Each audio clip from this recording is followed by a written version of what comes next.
Welcome back. 7 जजों का bench है, एक की अक्सरियत ताहयात नाअहली ख़त्म, मगर जस्टिस याहिया अफरीदी ने एक बार फिर अपना एक इख्तलाफी नोट लिखा है और उसमें कुछ मुख्तलिफ बात करने की कोशिश की है।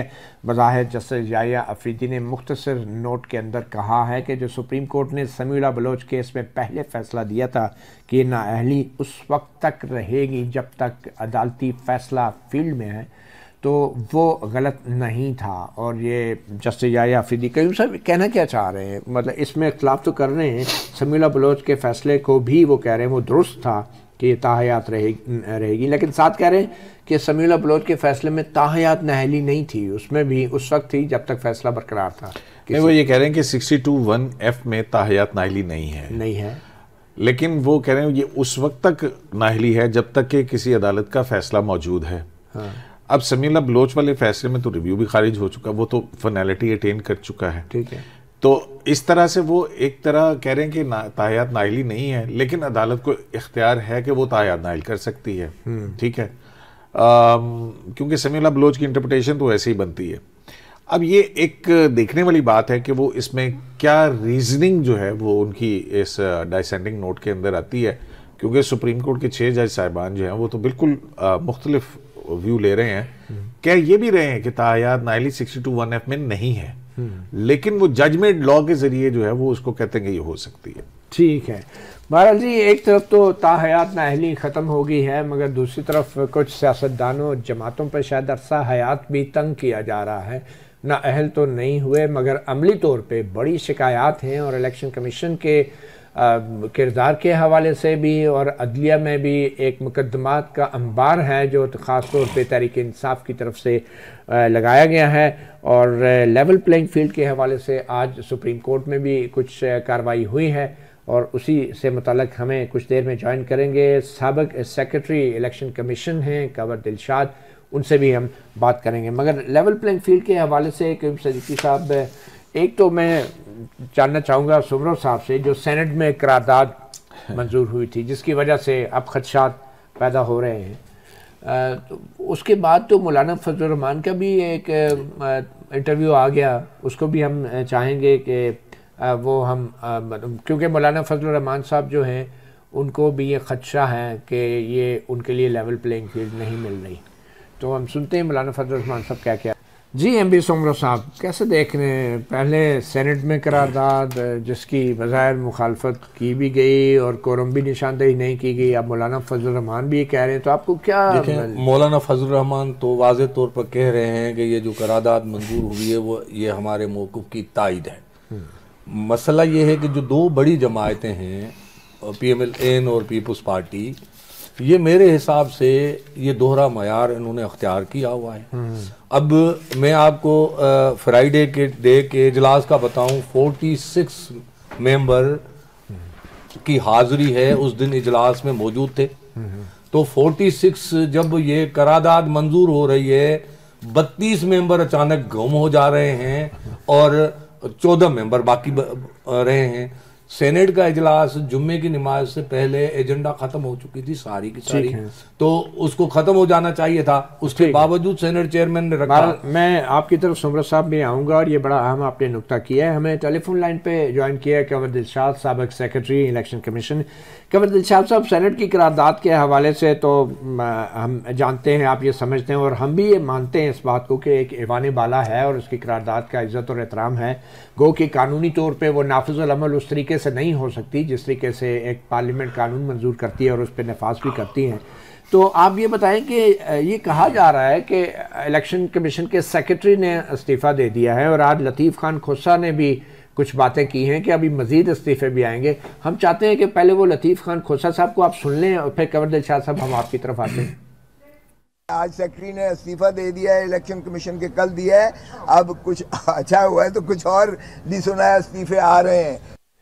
लतीफ़ खोसा साहब कह रहे हैं कुछ और इस्तीफे भी आ रहे हैं, मगर वैसे एक कानूनी अगर एक सवाल पैदा होता है कि अगर खुदा न खासा इलेक्शन कमीशन के अरकान इस्तीफ़ा दे देते हैं या चीफ इलेक्शन कमिश्नर इस्तीफ़ा दे देते हैं, तो फिर क्या कानूनी सूरत हाल पैदा हो सकती हैं?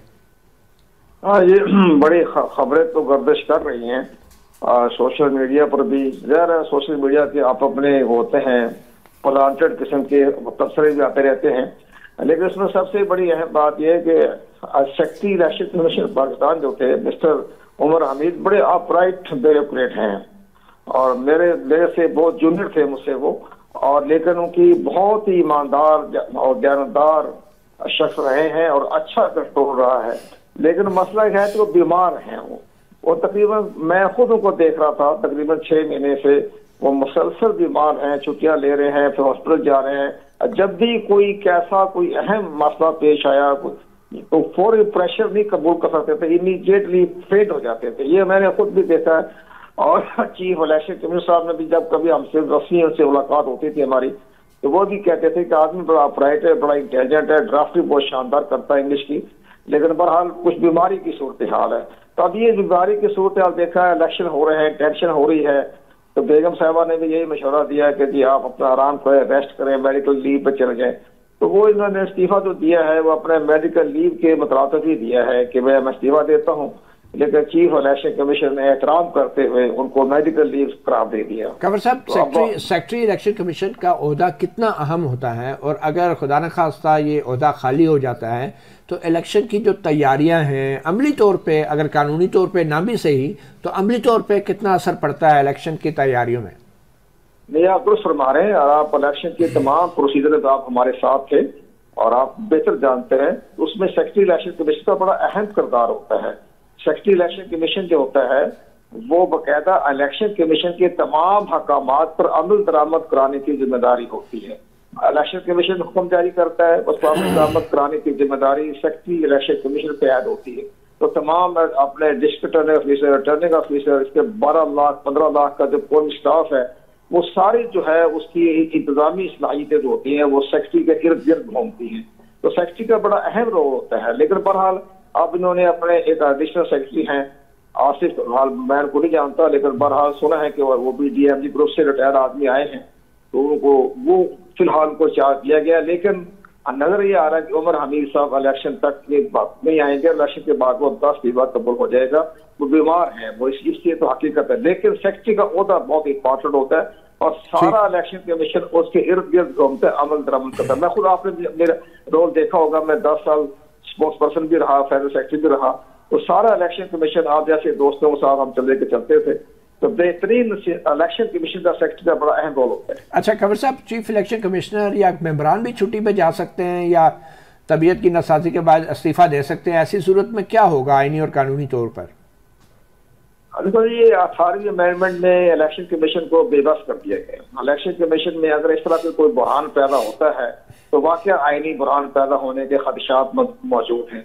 इससे पहले ये होता था कि अगर चीफ इलेक्शन कमीशन मुस्तफी हो जाए या छुट्टी पर चल जाए या लॉन्ग लीव पर चल जाए तो फिर चीफ जस्टिस ऑफ पाकिस्तान जो थे वो आइन के आर्टिकल 217 के तहत अब acting chief election commissioner high supreme court के किसी सीनियर जज की जिम्मेदारी लगा देते थे। बस काम चलता रहता था। बेशुमार हमारे एक्टिंग चीफ इलेक्शन आते रहे, दसंदर जिलानी में से, लेकिन वो सब कुछ पहले होता था, अब तरमीम हो गई। अब तो अब जो सूरत हाल पैदा हुई है, अगर इसमें कोई सूरत हाल पैदा हो तो दो तरीके से। एक तो ऑप्शन ये है कि अगर चीफ इलेक्शन कमीशन मुस्तफी हो जाते हैं तो जो हमारा इलेक्शन एक्ट का सेक्शन 2 है उसमें लिखा हुआ है कि फिर जो 4 मेंबर जो होंगे बाकी उसमें जो सीनियर होगा उसको वो एक्टिंग चीफ इलेक्शन कमीशन लगा देंगे स्टॉप गेप अरेंजमेंट में, जब तक नया चीफ इलेक्शन नहीं आ जाता। वो तो उसकी कमी दूर कर देगा एक्टिंग चीफ इलेक्शन कमीशन। लेकिन इसमें कोई देर नहीं लगेगी।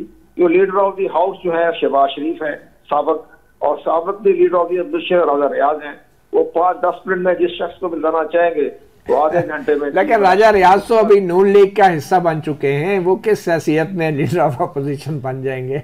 वो तो जी जैसे आपने देखा नहीं पेशावर में जो थे वो भी तो पीटीआई के जो नजरियाती ग्रुप में चले गए थे, पेट्रोटिक में चले गए थे खटक के साथ, वो भी उसका तो बरकरार रखा गया है लीडर ऑफ दी हाउस, उसको करार रखा गया महमूद खान को जो थे एंड केपीके के। और इसी तरह इनका भी यही हिसाब चलता रहा, बेशक वो एंड में चल जाए या कहीं भी चल जाए, लेकिन उनका जो एक सरकारी एक साबिक जो है लीडर ऑफ द अपोजिशन तो बरकरार रहेंगे ना। चले ठीक, बहुत शुक्रिया कंवर दिलशाद, साबिक सेक्रेटरी इलेक्शन कमीशन, आपने सहाफ़ी प्रोग्राम को वक्त दिया। एमपी सुमरो साहब, ये मेरे नज़र में इसमें जो है ना, जो बात करें ना, जो आइन का आर्टिकल 213 है जिसमें इलेक्शन कमीशन और उसकी तकर्री के एक तरीक़ाकार दिया गया है कि लीडर ऑफ द अपोजिशन और लीडर ऑफ द हाउस जो है वो नाम फ्लोट करेंगे। कंसेंसस नहीं होता तो पार्लियामेंट्री कमेटी को जाएगा जो कि इक्वल स्ट्रेंथ पे अपोजिशन उसकी होगी और वो फैसला करेगी। और उसमें फिर आगे प्रोवाइजो है, प्रोवाइडेड दैट कि अगर नेशनल असेंबली डिसॉल्व हो गई हो और ऐसी सूरत में इलेक्शन कमीशन ऑफ पाकिस्तान में कोई वैकेंसी बनती है, खाली होती है, कोई असामी बनती है, तो फिर जो है उस वक्त सेनेट की जो मेंबर्स होंगे वही उन पर मुश्तमिल एक कमेटी होगी जो कि फिर इसकी इलेक्शन कमीशन की अपॉइंटमेंट करेगी।